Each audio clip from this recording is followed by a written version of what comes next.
Question number 1 says, which one of the following is risk associated with SDN or software defined network? Question number 2 says, an internal security audit determined that Telnet is currently being used within the environment to manage network switches.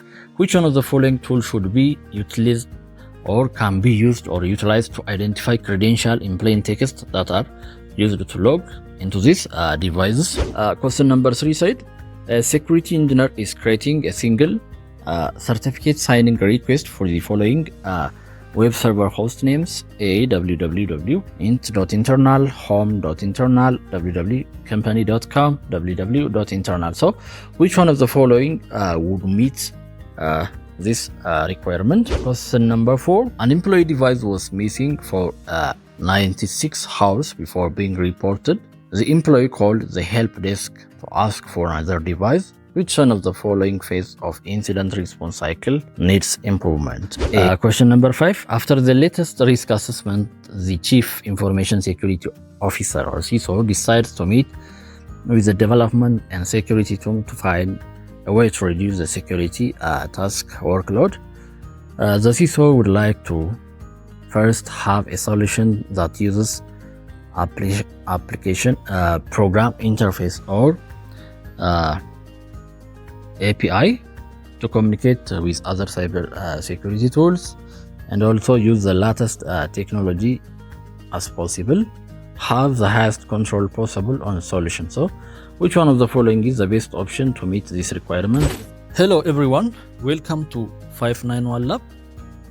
Today we are going to discuss a few sample questions about CompTIA Advanced Security Practitioner.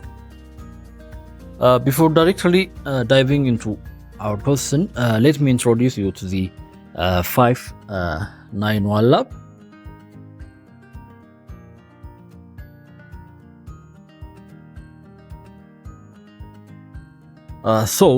We are the top IT training and certification exam brand in China, Hong Kong, Taiwan, and Singapore. Our mission at 591 Lab is to provide our client with exceptional exam preparation experience for certification in Cisco, CompTIA, Aruba, Juniper, Palo Alto, and Fortinet exam tracks. In today's agenda, we will discuss two major topics about CompTIA Advanced Security Practitioner. The first is Enterprise Security Architecture. Second is Security Operation and Incident Response. Before directly again diving into the question, this CompTIA Advanced Security Practitioner is an advanced level of cybersecurity certification for security architects and senior engineers charged with leading and improving enterprise cybersecurity readiness. So it contains several major topics. Among these topics, we will see the major two topics listed in this section. The first is Enterprise Security Architecture.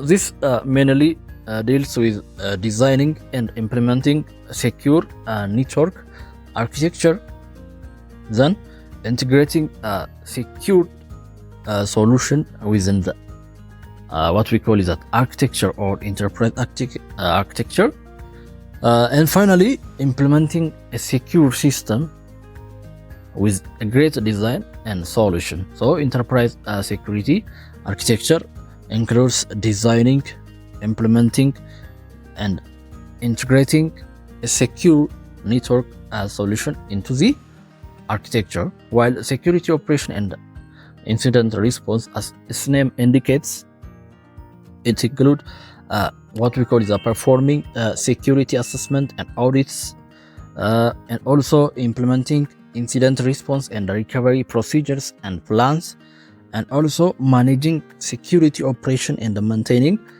security operation. So incident response, when we say incident response, it means implementing incident response plan and acting according to their plans. There are different kinds of security operation in cyber security. So the overall goal is to maintain a good cyber security posture. So let me dive into the question number 1. It's all about a enterprise security architecture. Question number 1 says, which one of the following is risk associated with SDN or software defined network? A. Expanded attack surface. B. Increased hardware management costs. C. Reduced visibility of scaling capabilities. D. New firmware vulnerability. Before directly choosing the correct or the best answer, we have to know some concepts about software defined network or SDN.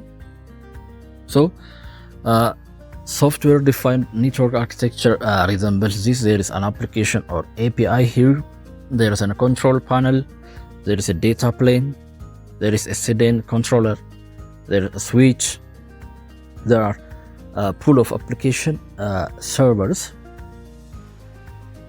So this SDN, or what we call is a SDN controller, which is a centralized controller, which means this is a brain of network. If this is compromised, an attacker can manipulate the entire network by modifying any traffic flows and launching DDoS or denial of service attack or injecting any malicious codes. So if there is a single point of failure here, the attacker can gain what we call is that the vulnerability, and then they will exploit it. So this is the prime target of the attacker.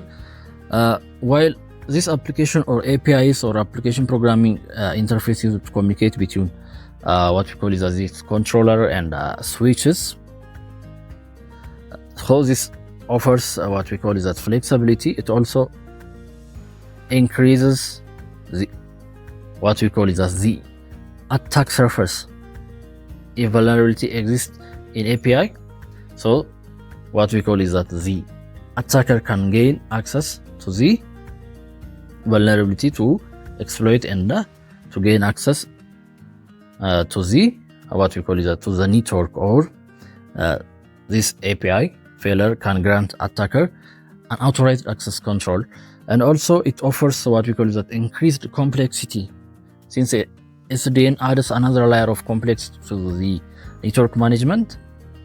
While it's offering programmability, this complexity can introduce some configuration errors that may attacker exploit. So sometimes misconfiguration will happen in SDN. So in general, as we see from this structure of software defined network, anyone can understand that it will increase the way or the means for attacker to gain unauthorized access through SDN controllers, through API or application programming interface here, or by using this complexity to manage network. When there is a misconfiguration, there could be what we call is that an exploit. So anyone can guess that the risk associated with SDN is what we call is that. From this we gain that it expands the attack surface. So expanded attack surface could be the correct answer. So why not B, C, and D? B says increased hardware management cost. Since SDN can potentially streamline some hardware management tasks, it may introduce new costs associated with control hardware, software licenses, and also capacities for managing SDN environment. But not this could be associated with SDN. This is not the risk associated with SDN. While C, reduce the visibility of scaling capability. Yeah, SDN can actually enhance visibility into network performance and scaling capability by providing centralized monitoring and control. So this is not the risk associated with the SDN. Okay, new firmware vulnerability. Actually, this is not the major risk associated with only SDN. Every application, every technology have its own firmware vulnerability, since this is a broader concern, not specific to SDN. So firmware updates are crucial for any network device regardless of SDN implementation. So this is not the extreme risk associated with SDN. So in general, to secure our SDN network, we have to build strong security for the controller. We have to build a strong security for controller, and in general we have to have a regular security audit, and also segmentation, since dividing the network into smaller isolated segments to limit the impact of breach in one area, and also securing the API. We have to secure this API. It should be secure, and also we have to skill our manpower. In general, in cybersecurity, security awareness is crucial and important. So the correct answer is expanded attack surface is the correct answer. Well, question number 2 also deals with enterprise security architecture. Question number 2 says, an internal security audit determines that Telnet is currently being used within the environment to manage network switches. Which one of the following tools should be utilized or can be used or utilized to identify credentials in plain text that are used to log into these devices? A. Further. B. Network traffic analyzer. C. Hypertext transfer protocol interceptor or HTTP interceptor. D. Port scanner. E. Password cracker. Well, an internal security audit determines that the Telnet is currently being used. Telnet is a legacy protocol that sends a username and password in plain text over a network. So any network traffic analyzer can capture this traffic and reveal the credential being used. So we will use a network traffic analyzer. So the correct answer is the network traffic analyzer. We will see it. Assume that we are using a Windows operating system. So this is a Wireshark or a pickup file or network traffic file analyzer. Consider we have a Telnet communication here. So everyone can access to the network communication, and by following the connection stream, everyone can determine the login, what we call is as a credential. So network traffic analyzer are specifically designed to monitor and analyze network communication. They can identify Telnet traffic, extract the data packet, and also potentially expose username and password like this. So the correct answer is network traffic analyzer. Why not further? Further simply creates a malformed data to test an application for vulnerability. While they may be useful in some scenario, they wouldn't directly reveal credential used for Telnet login. So this could not be the answer. C. HTTP interceptor. This primarily focus on hypertext transfer protocol traffic, not about Telnet traffic. While port scanner identify open port on a device but doesn't capture any login credential or other things. Okay, password cracker used to crack password after they have been obtained, so they can use for any what we call is that use. So this doesn't directly capture any network traffic. So since telnet is what we call is that encrypted, so it reveals data in a clear plain text.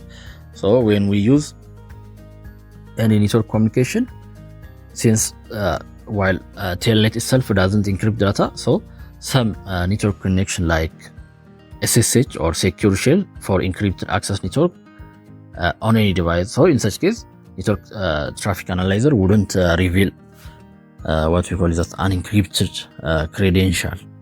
So we will have to use what we call is that SSH or secure. Well, question number 3. Question number 3 deals about security operation and incident response. Question number 3 said, a security engineer is creating a single certificate signing request for the following web server host names: a www int.internal, home.internal, www.company.com, www.internal. So which one of the following would meet this requirement?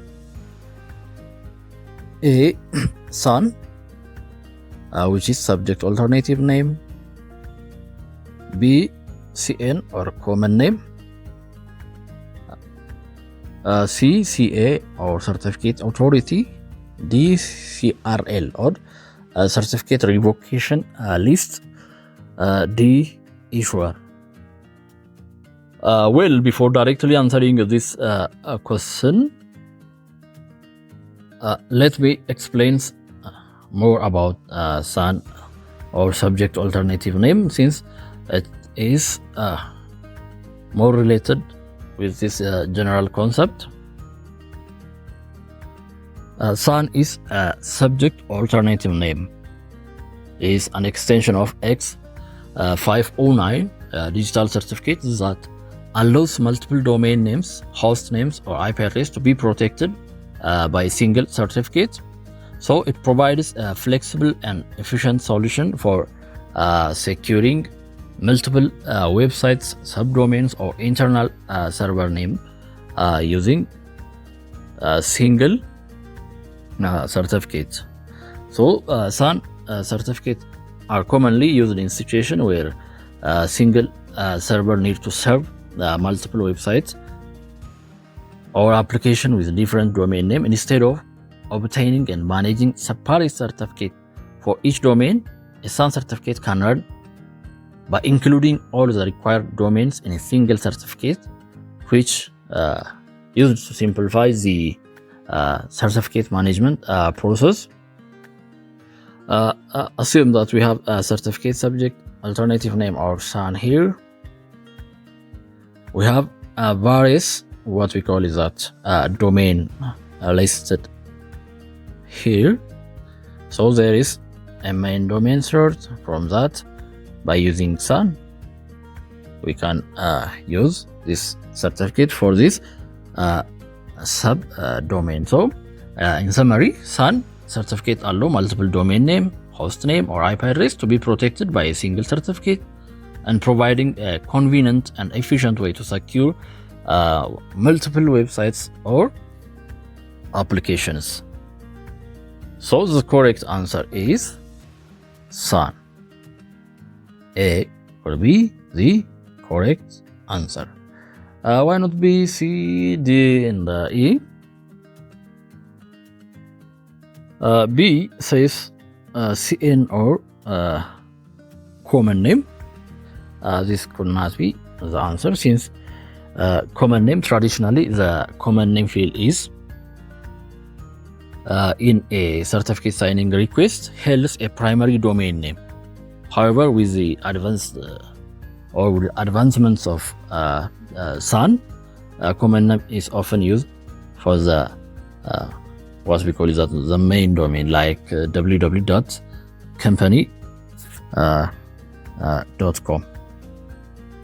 So common name is just used for the main domain, while additional host name are listed in the SAN section. While CA or certificate authority is a certificate authority which is a trusted entity that issues SSL or TLS certificate. So the security engineer will submit the CSR or certificate signing request to certificate authority to obtain certificate. It's not the concept that's related with this. While CRL or certificate revocation list is a certificate, what we call this is a list of various or several certificates that have been revoked by issuing certificate authority before their expiration or before they are expired. So this is not relevant to specifying the host name in certificate signing request. While the issuer is what we use certificate identifies that the CA or certificate authority that is used is not used for specifying host name with CR.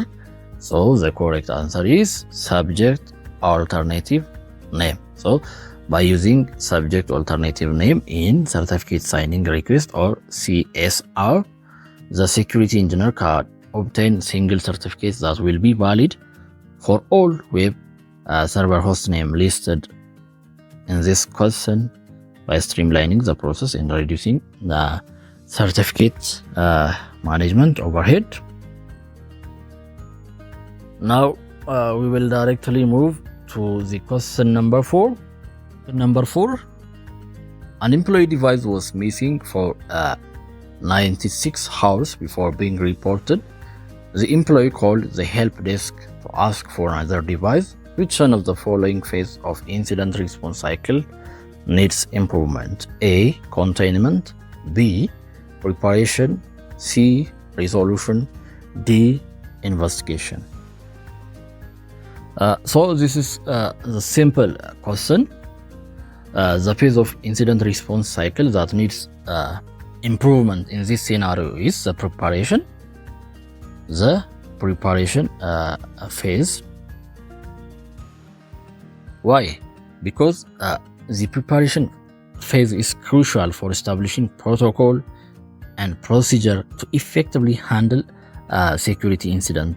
This includes procedure for any lost or stolen device. So now the employee reported to the help desk after 96 hours.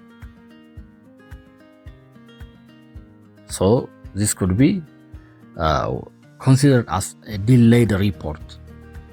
So a missing device for 96 hours before being reported indicate what we call that lack of awareness or establishment protocol for reporting such an incident. So it should be improved. Like improved measure should be taken, since the preparation phase could be improved by educating employees about the importance of promptly reporting missing device, and also implementing system for lost or any stolen device, like on online form or what we call it a phone hotline, and also establishing procedure for any remote wiping or disabling access on a lost device to minimize potential data breach. While other option could not be the answer, since containment could not be an answer. This is the phase focus on minimizing the damage from an incident after it's been identified, while potentially relevant if the device contains sensitive data. Its effectiveness is reduced due to delayed report. While resolution could not be the answer, this phase deals with restoring normal operation after incident has been contained or eradicated, so it wouldn't be the primary concern in this scenario. While investigation is this phase focused on understanding the root cause of an incident, while investigating the cause of the delay might be helpful. So the main focus should be on improving the preparation phase. So by strengthening the preparation phase, the organization can ensure faster response to missing device or potentially mitigating data breach and unauthorized access. This is simple, so the correct answer is the preparation. Question number 5 also about security operation and incident response. After the latest risk assessment of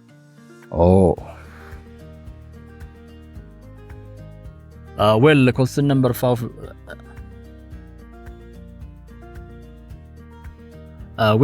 question number 5 deal with security operation and incident response. Question number 5, after the latest risk assessment, the Chief Information Security Officer or CISO decides to meet with the development and security team to find a way to reduce the security task workload. The CISO would like to first have a solution that uses application program interface or API to communicate with other cyber security tools, and also use the latest technology as possible, have the highest control possible on a solution. So which one of the following is the best option to meet this requirement? A, EDR, B, CSP, C, SO, D, CAS, B. Those are an abbreviation. EDR is endpoint detection and response, while CSP is cloud service provider, while CSB is cloud access security broker, while SOAR is security orchestration and automation and a response. So which is the best solution for the Chief Information Security Officer? The correct answer is SOAR. We will discuss about this. Security orchestration and automation and response. The CISO needs an API communication, as we see in the question. SOAR platform. This SOAR platform is designed to integrate various security tools such as API, which allows an automated data exchange and streamline workflows by reducing manual efforts for a security team. And also the CISO mentioned the latest technology. So SOAR is cutting-edge technology that leverages automation and orchestration to improve security posture. And also the CISO said to have the highest control possible on solution. So SOAR empowers security team with ability to define and automate security workflow, which incident response procedure and remediation action. So this provides high level control over security process. So it's AI powered incident response, integrated threat intelligence. They have smart automation workflow. They have collaboration case management and also dashboards for reporting. So this should be the correct answer. So SOAR is the correct answer, while others are not fit in this case, since EDR is an endpoint detection and response, while this EDR could not be the answer. EDR is valuable tool for detecting and responding to threats on endpoints. So it doesn't directly address the what we call the Chief Information Security Officer need for API communication across security tool. While cloud service provider or B, this also could not be the answer. This cloud service provider offers cloud-based service, including infrastructure, platform, or software. While some cloud service provider might offer security features, it wouldn't be the most focused solution for a chief information security officer, while CASP or Cloud Access Security Broker focus on managing and securing access to cloud service. It might be relevant if the organization heavily relies on cloud service, and also it wouldn't address the broader need for automation security tasks across various security tools in the organization environment. So by implementing a SOAR platform, the CISO can achieve the desired goal, like reducing security task or load for the team through automation, and also implementing latest technology for improved security posture. So it maintains, and also SOAR maintains high control over security process through well-defined automation workflow. So the correct answer is SOAR or C. Question number 6 is also about security operation and incident response. During a network defense engagement, a red team is able to edit the following registry key. The registry key is here: HK, current user, software, Microsoft, Windows, current version, Explorer, user shell, folder. So which one of the following tool is the red team using to perform this action? A, PowerShell; B, CASP scanner; C, network vulnerability scanner; D, fuzzer. This is a basic question, since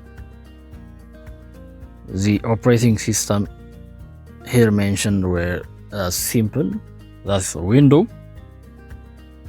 So to edit the registry key, especially sometimes we use registry editor or regedit, but we can also use a PowerShell. So the correct answer is PowerShell. That's simple because PowerShell is a powerful scripting language built into Windows that allows for any expensive or various management tasks, including modifying the registry.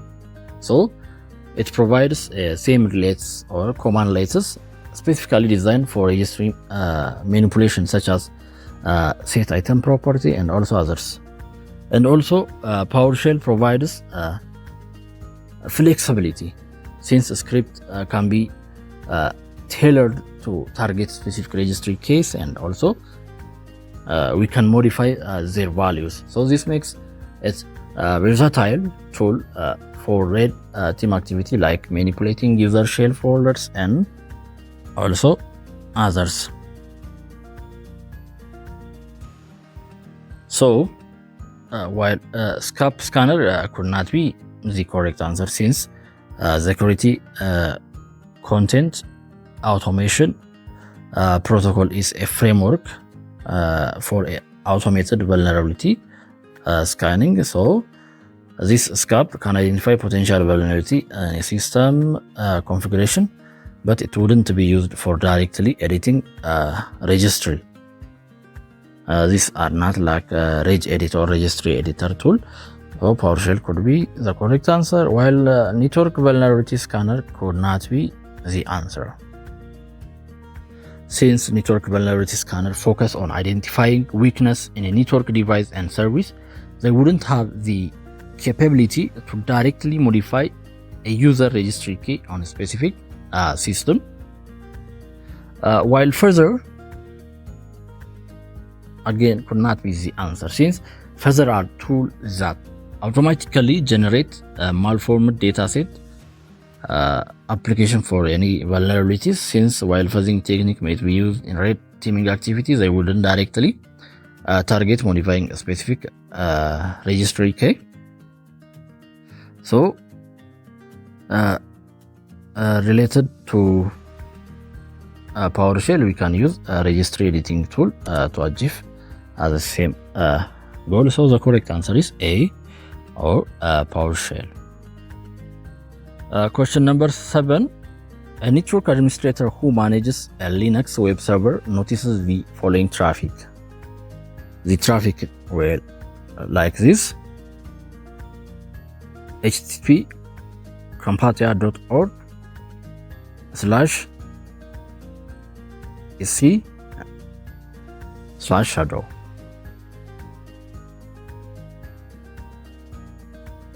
So which one of the following is the best action for the network administrator to take to defend against this type of web attack? A. Validate the server certificate and trust chain. B. Validate the server input and append the input to the base directory path. C. Validate that the server is not deployed with the default account credential. D. Validate that multi-factor authentication is enabled on server for all user account. Well, this question is related with the directory traversal attack. Since the directory traversal attack, the correct answer should be B. We should validate server input and append the input to the base directory path, because the traffic pattern http comptia.org then sc shadow indicate directory traversal attack attempt. So attackers are trying to exploit vulnerability in how the web server process the user input into access any unauthorized directory. So in this case, they are targeting the etc shadow file, which stores hashed user password on any Linux systems. It used to store this directory used to store hashed password in any Linux system. So to avoid this, the main thing is input validation, since validating server input ensures that user provided data is sanitized and processed securely. This prevents attacker from injecting malicious code or manipulating paths to access any restricted file. So appending the validated input to predefined base directory path further restricts any navigation attempt outside of an intended directory structure. So the correct answer should be validating the server input and append the input to the base directory path. So the correct answer is B. Why not A? Validate the server certificate and trust chain. Yeah, as all know, validating server certificate and trust chain is important for secure communication, but it wouldn't provide directly prevention to directory traversal attack. While C, validate the server is not deployed with the default account credential. Yeah, this is also a good practice, but it doesn't address immediate threat of exploiting any input validation flaws like directory traversal attack. D, validates that multi-factor authentication is enabled on server for all user accounts. Yeah, multi-feature authentication strengthens login security, but wouldn't necessarily prevent directory traversal attack that targets unauthorized file access. Question number 8 is about penetration testing, which is also part of security operation and incident response. Penetration tester inputs the following command. We have telnet communication using this IP to this port. Then this is what we call that pipeline. The output of the first command is pipe to the next command, which is bin bash. So this part executes the bin bash shell on the target machine. This provides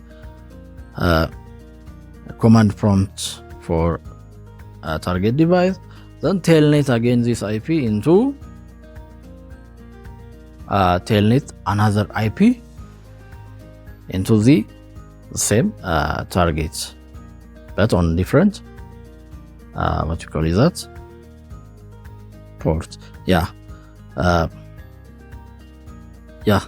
Telnet connection to the same IP, the same IP, but with a different what you call is a port. Here is 344 port, here 343. So this command will allow the penetration tester to establish A, port mirror, B, network pivot, C, reverse shell, D, proxy chain. Let me understand the telnet communication command. First of all, this telnet initiates this IP into the target machine on this port. Then the output of the first command pipeline or pipe into the next command. This pipeline indicate. Then if the telnet connection is successful, the target machine activates the connection on port 343. This part executes a bin bash shell on target machine. So this provides penetration tester with a command prompt on a target machine. Then as the output of the shell command or command executed on target machine is piped to the next command again. Then the telnet this same IP, the same target machine, but on different ports. So essentially the penetration tester is trying to exploit a service listening on a port 343 that upon successful connection to grant or granting a shell. So the output of this shell or command the attacker executes is then sent back to the penetration tester machine through the second telnet connection, this 344. So this will create what we call is that reverse shell. The correct answer is reverse shell, where attacker controls the shell on a target machine from their own machine remotely. So the correct answer is reverse shell. What is port mirroring? Why not port mirroring is the correct answer? Port mirroring is not the correct answer, since port mirroring copies the network traffic on one port to another for what we call is that monitoring purpose. This command doesn't involve any traffic mirroring, while a network pivot is involved using any compromised system within a network to launch attack to the another internal systems. So while attacker might use the established reverse shell for further network exploration. So this command itself doesn't directly establish network pivoting or pivot, while proxy chain is simply far away from this concept. This is a chain or routes traffic through multiple proxy server for any anonymous purpose or anonymity or any bypassing restriction. So this command doesn't involve setting up a proxy chain. So the correct answer is reverse shell. This is all about today's agenda on CompTIA Advanced Security Practitioner. So thank you for your participation in today's class at 591 Lab.